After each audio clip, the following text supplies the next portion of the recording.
Okay, so you ready to dive in? Absolutely. Let's do it. All right, we've got some seriously fascinating material to unpack today.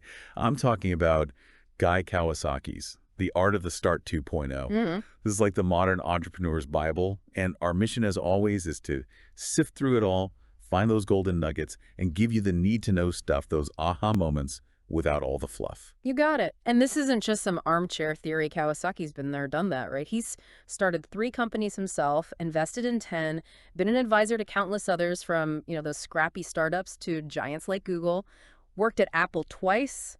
So this book, this is like wisdom straight from the trenches, hard-won lessons learned through what he calls his scars. Love that. So not just theory, it's tried and tested, battle-scarred entrepreneurial knowledge.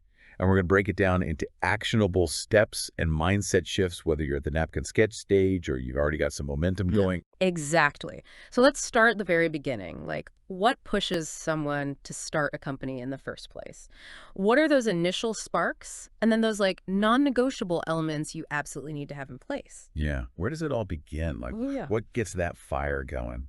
Kawasaki talks about a couple of common catalysts, right? One is, that feeling when you're just totally frustrated with your current job. You see a gap in the market. You might even pitch it internally, but the company just doesn't get it or they're not interested. And that frustration that I could do this so much better feeling, it can become a huge motivator to just go for it on your own. Yeah. Have you ever felt that kind of like stuck in a system that's holding you back? Oh, totally. Yeah. Like hitting a wall, even though you can see the clear path forward, it's incredibly frustrating. And Kawasaki points to another driving force, this almost audacious belief like, hey, this is totally possible, so why not us? Why not now? Right, He right. uses the example of Motorola back in the 70s, creating the first portable phone. Oh, I mean, back then, the idea of a truly mobile phone was practically science fiction to most people, but they went for it. So sometimes just recognizing a possibility, having the guts to go after it, can actually create a market where there wasn't one before. It's that whole if you build it, they will come thing. But there's got to be more to it than just a hunch. Oh, absolutely. Kawasaki lays out 2 fundamental pillars you absolutely have to have: expertise and opportunity. Expertise meaning, what do you and your co-founders bring to the table? The knowledge, skills, whatever it is that lets you actually create and deliver. Right. Like, what's your superpower? What do you know how to do really, really well? Exactly. And then opportunity, meaning, is there a real market for what you're building? Is it big enough to sustain a business? Passion and a good idea aren't enough. You got to have the skills to execute and a market that's ready. He uses this kind of blunt analogy. People rob banks, not thrift stores. You target where the potential is. Right. Rob banks, not thrift stores. Mhm. Makes sense. You could be the most talented baker in the world, but if nobody's buying cakes, well, it doesn't really matter, does it? And on the flip side, even the biggest market opportunity is meaningless if you can't create something people actually want. Exactly. And beyond those two, Kawasaki is really big on founder alignment. On 2 things specifically: size and commitment. By size, he means how big do you actually want this thing to become? You aiming for world domination, IPO, all that, or a smaller, more sustainable business? Neither's better or worse, but everyone needs to be on the same page from the get-go. Oh, for sure. A founder who's picturing like a lifestyle business that allows them to surf every morning is going to make very different choices than someone who's dreaming of, ringing the bell at the New York Stock Exchange. And that misalignment can really come back to bite you later. Absolutely. Huge potential for conflict down the line. Yeah, it can be toxic. And the other key alignment point is commitment. How much of yourself, how much of your life are you willing to pour into this? For how long? Ideally, Kawasaki says, you want that shared understanding that you're in it for the long haul, like a decade or more. Wow, that's commitment. If one founder's treating it like a side hustle for quick cash and the other's thinking generational legacy, well, you're heading for trouble. Big time.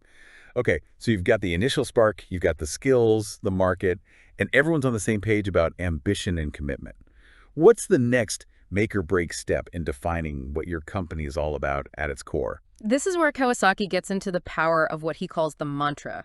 Basically, ditch the mission statement, those long corporate-y things nobody remembers. Right, the ones that just end up gathering dust on the website and nobody even reads them. Exactly. A mantra, it captures your purpose, your essence, in a way that's concise and actually inspires people. He's a big believer in brevity amplifying meaning. So, short, sweet, and to the point. What are the magic ingredients of a truly effective mantra, according to Kawasaki? 3 things. Brevity, positivity, outward focus. Brevity meaning short, memorable, something anyone in the company can understand and repeat instantly, like Nike's authentic athletic performance or Starbucks's rewarding everyday Okay, moments. so think slogans almost. Yeah. Catchy, memorable. Exactly. Then there's positivity. It should have this uplifting tone, articulate how you're making the world a better place. Like, what good are you doing? Right, right. It's not just about making money. It's about the positive impact you're making. Precisely. And then outward focus. Hmm. The mantra should clearly state what you do for your customers, for society, not internal goals like, maximize shareholder value. Kawasaki contrasts eBay's democratized commerce with something like Get Rich. Customers, they connect with a purpose that benefits them or the world. I'm seeing a pattern here. Yeah. Short, positive, customer-focused. Instead of a jargon-filled mission statement nobody looks at, you have a mantra that guides everything you do and actually resonates. Love it. So now that you've got your core purpose nailed down, how do you actually build a viable, sustainable business around it? Let's talk business models.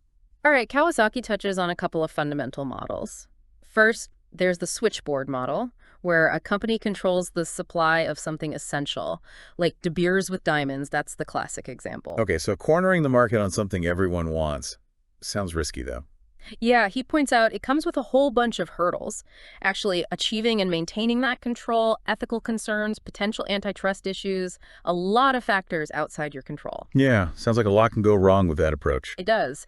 The other model he highlights, this one's much more common and adaptable for startups. It's the printer and toner model, also called the after-sale model. Oh, like HP with their printers and then the never-ending need for ink cartridges. Exactly. Keurig with their coffee pods, SodaStream, even software companies with upgrades and subscriptions. You create that initial sale and then generate recurring revenue over time. I get it. So building a long-term relationship with the customer beyond that first purchase, that's the key. Now, does Kawasaki give any specific advice on how to refine your business model once you have that initial idea? He does. First up, target a specific niche. A lot of entrepreneurs, they shy away from getting too specific. They're afraid they'll miss out on potential growth. Right, you don't want to box yourself in too early. Exactly. But Kawasaki argues, the more precisely you define your customer, the better your chances of success, at least initially. Tons of huge companies. They started by dominating a really tiny, super specific market and then expanded from there. So be the big fish in a small pond first, then grow from there. What else? Keep it simple. If you can't explain your business model clearly and concisely, ideally in like 10 words or less, it's probably too complicated. Okay, the 10-word rule. I like that. It should be something anyone can understand, customers, investors, everyone. He uses eBay as the perfect example. Their model is simply charge a listing fee plus a commission. Straightforward, no jargon. So clarity is key. And this last tip on business models, this one always kind of blows my mind a little. You're talking about copying, right? Yeah, copying. Kawasaki actually recommends it. He says, innovate like crazy when it comes to your product, your marketing, how you distribute, all of that. But trying to invent a totally new business model, that's usually a bad idea. It's so counterintuitive though, right? We're always told to be original, think outside the box, disrupt. Yeah, but Kawasaki says, commerce, it's been around forever. Most of the good business models, they've already been proven. Okay, so learn from the best. Exactly. Find a successful model and adapt it to your specific market. He calls trying to create a brand new model a lousy bet. Focus your energy on execution, not reinventing the wheel. Smart. Don't fix what ain't broke, right? All right, so you have a clear purpose and a solid way to make money. Let's move on to the less sexy but equally important stuff, the structure of your business. Yeah, the boring but necessary stuff. This is definitely where getting expert legal and financial advice is critical. For sure, it can get complicated. Kawasaki outlines 3 main things to look for in a structure, though. It should be familiar to investors, so they understand it. It should be sellable, so you can exit if you want to. And it should be able to offer incentives to employees, like stock options and things. Right, so thinking long-term, setting yourself up for future growth. Makes sense. And in the US, if your goal is to be the next Google, go big, raise a ton of capital, Kawasaki says, hands down, Delaware C Corporation. Okay. The gold standard for high-growth startups. Exactly. VCs understand it. It simplifies raising money, lots of advantages. But, and he stresses this is complicated stuff. Talk to a lawyer, talk to an accountant, figure out what's right for your specific situation. He literally says, in the United States, if your goal is to create the next Google, you want to form a Delaware C Corporation. Pretty clear there. Crystal clear. Yeah. So for those with big dreams and plans to raise serious money, Delaware C Corp is usually the way to go. Yeah.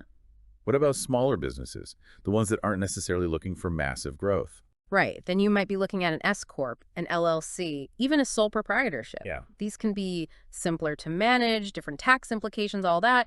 But again, talk to the experts, get personalized advice. All right, solid advice. So now you've got the legal foundation in place. Comes the scary part for a lot of people, actually launching your product or service. I love Kawasaki's take on this. He quotes Reid Hoffman, the co-founder of LinkedIn, who said, "If you are not embarrassed by the first version of your product, you've launched too late." Kawasaki totally agrees. He even admits looking back at early versions of his own work makes him cringe a little. Embrace the cringe. I love that. Why is it so important to get that initial, maybe not perfect, version out there? Because perfect is the enemy of done. Yeah. It's never going to be flawless, right? The goal is to get it into people's hands as fast as possible, start getting feedback, start iterating. Kawasaki reassures us, flaws are normal, they're expected, you learn, you improve. So don't let the pursuit of perfection paralyze you, just get it out there. And Kawasaki has these little mini chapter nuggets of wisdom throughout the book, and I found the one on advisors super helpful. Oh, yeah, the advisor one's great. He gives you specific questions to ask potential advisors and then the kind of answers you want to hear versus the red flags. Really practical stuff. I'm all about practical. Let's go through a few of them. Like, how do you approach the topic of revenue projections to see if an advisor really knows what they're talking about? Ask them what your 5-year revenue projection should look like to attract investors. A good answer, Kawasaki says, isn't a specific number, but more like, investors know those initial projections are probably BS, but they should be in the right ballpark, comparable to similar public companies. He says, watch out for advisors who just blindly agree with overly optimistic numbers. That's a bad sign. So a dose of realism is what you're looking for, someone who gets it. What about the whole business plan thing? Should you be spending months on a 50-page document? Kawasaki says, the answer you want to hear from a good advisor is don't bother, focus on getting customers. I love that. Action over paperwork any day. What's another question to gauge their value? Ask if they know any other advisors you should talk to. If they readily offer other names, that's good. It means they're not afraid to acknowledge their own limitations, that different people bring different things to the table. If someone insists they're the only expert you need, run. Right. Nobody's a one-stop shop for all knowledge. Yes. Okay. What about the question of when to hire a CEO? Do you need one from day one? Kawasaki says the ideal answer is maybe later, but focus on building a great product first. Titles are less important in the early stages. It's about getting the core offering right. Product over hierarchy. Makes sense. And speaking of hiring, should you be using headhunters in the early days? Hard no, according to Kawasaki. You probably can't afford them anyway, and early on it's about being scrappy, using your network, finding people who believe in your vision. Resourcefulness over big budgets. Love it. All right, last one from this section, the always tricky subject of company valuation, especially early on. How do you approach that with an advisor? The right answer is get feedback from actual investors, see what they think, and focus on building traction to increase that value over time. A bad answer is anyone who tries to fix a high or low valuation without any market data. So let the market decide, not some arbitrary opinion. Okay, this whole thing about advisors, it's like a cheat sheet for finding people who will give you real, actionable advice, not just what you want to hear. So let's talk about that moment of truth. When do you actually go all in, quit your job, and become a full-time entrepreneur? Kawasaki's approach is start part-time if you can, evenings, weekends, whatever, get some momentum going, validate your idea before taking the full leap. Then ask yourself, what's the absolute worst that could happen? Often the fear is way worse than the reality. So dip your toes in the water before jumping in head first. And what about that fear that someone's going to steal your idea? It's such a common anxiety for new entrepreneurs. Kawasaki's quote on this is gold, he says. The only thing worse than a paranoid entrepreneur is a paranoid entrepreneur who talks to his dog. Meaning, the benefits of sharing your idea, getting feedback, making connections, far outweigh the risk of someone actually stealing it and being successful with it. He even says, the more someone insists on NDAs early on, the less likely their idea is actually any good. Execution is the hard part, not the idea itself. It's so true. Ideas are cheap. Execution is everything. So when should you start talking about your idea with people? Immediately. Like, start now. The more you talk about it, the more you'll think about it from different angles. You'll refine your thinking, keep it locked away in your head, and you just get stuck. So share, get feedback, iterate. What about the person who has this amazing idea but zero business experience? Can they still make it work?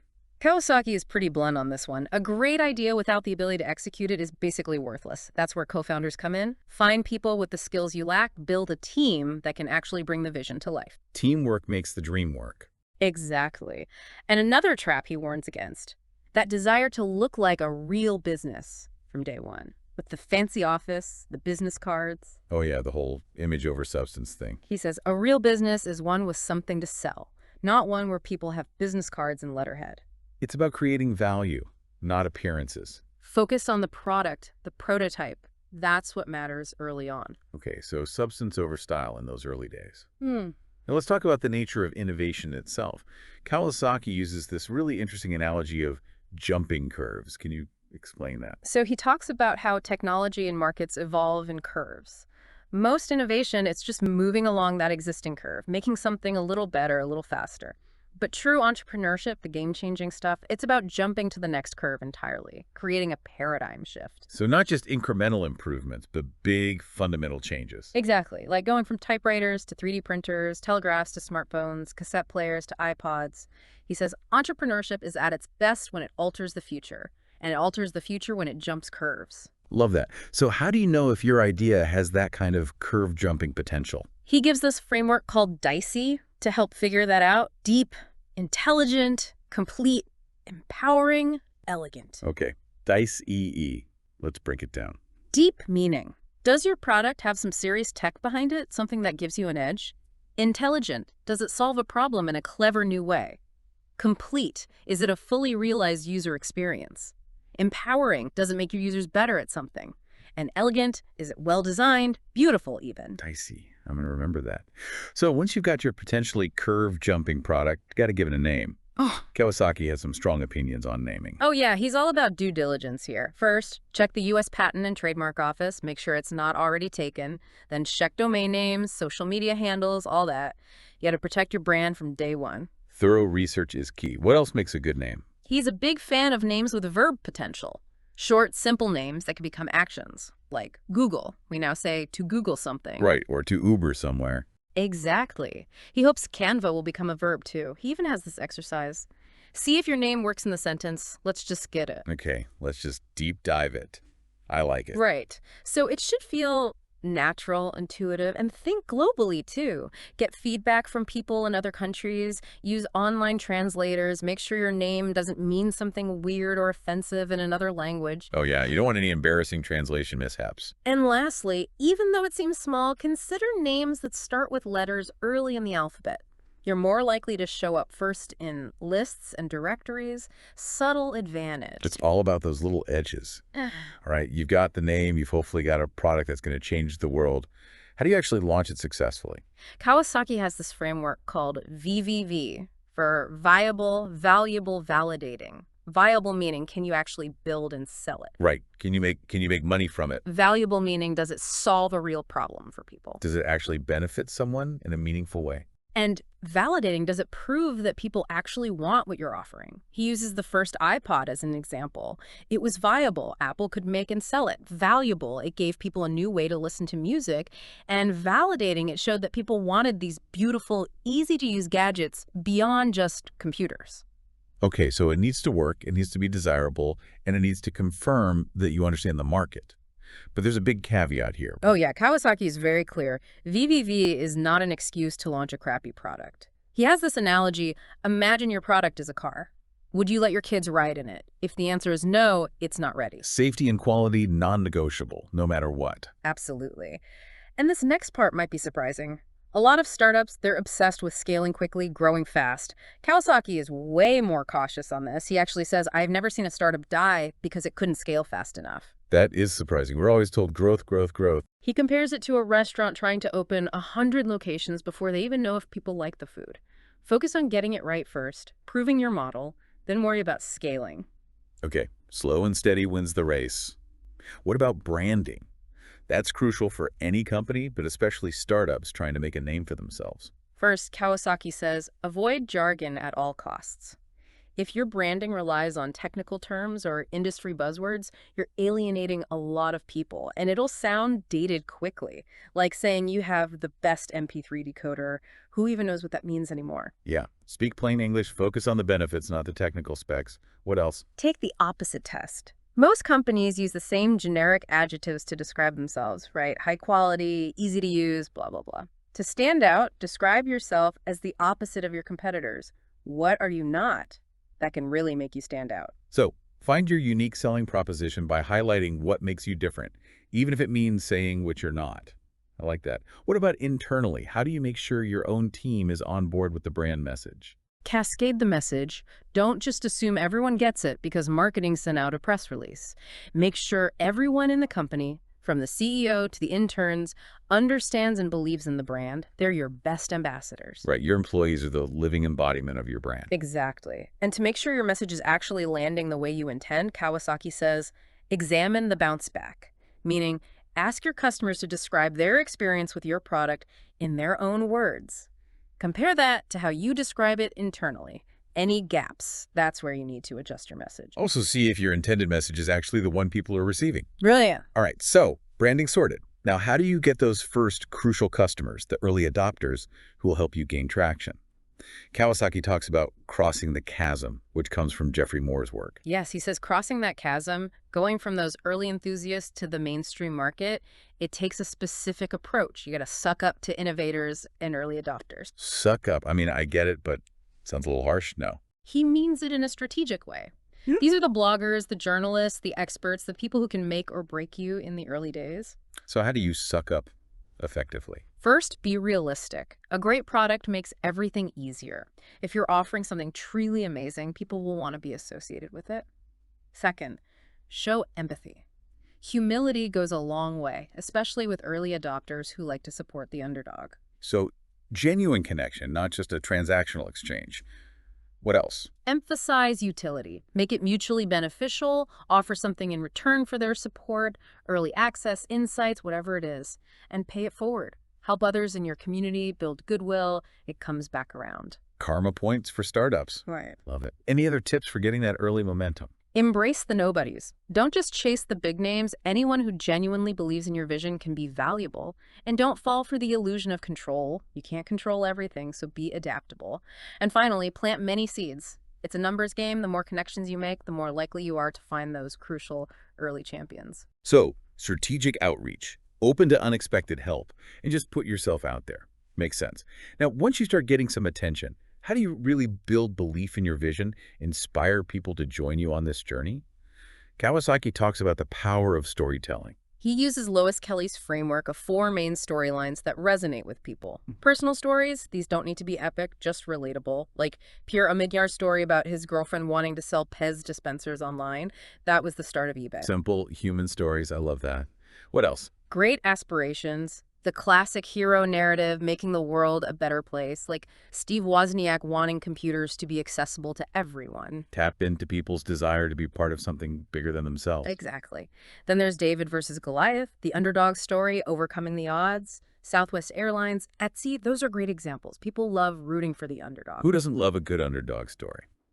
And the last type of story. Insight stories. You have this unique perspective, this new way of seeing things, and you articulate it in a way that convinces others. It establishes you as a thought leader. So, stories that made people go, never thought of it that way before. Okay, so storytelling is crucial. Now, for startups looking for some external support, what's Kawasaki's take on incubators and accelerators? He says they can be really valuable, especially for first-timers. They offer validation, mentorship, connections, help with raising money, even office space. But most importantly, they'll take equity in your company, usually between 1 to 5%, maybe even more. So it's a trade-off, support for a piece of the pie. Exactly.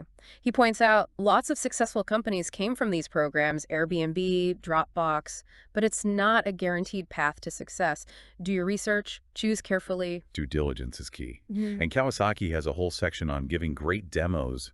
Why is that so important for entrepreneurs? He says it's crucial for everything. Launching your product, pitching to investors, making sales, getting press, even recruiting.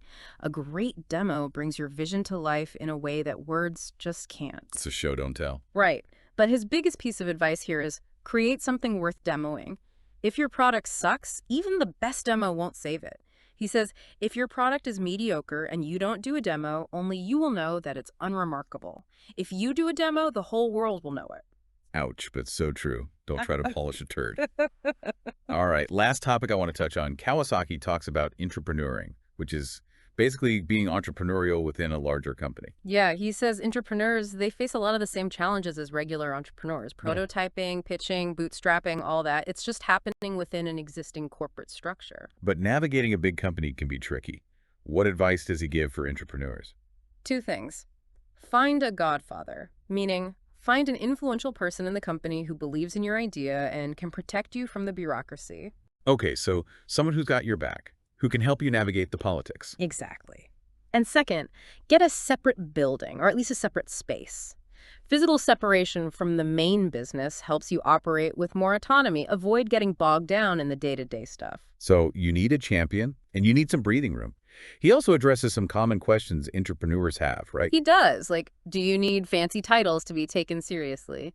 He actually says, maybe not. Internally, people know who the real players are, regardless of their title. Interesting. So focus on results, not titles. Exactly. And what about control? Can you guarantee you'll get to run your own project if it gets approved? Kawasaki says, nope. Focus on creating something great. The rest will sort itself out. Okay, prioritize impact over ego. And what about those who have great ideas but are lower down the totem pole, no direct access to those godfather figures? He says, it's way harder for those folks. Without a champion, it's tough to get traction. So build relationships, network internally, find those allies. Really good advice. And lastly, any books you'd recommend based on Kawasaki's suggestions? Oh yeah, a few stand out. The 4 Steps to the Epiphany by Steve Blank. That's a classic.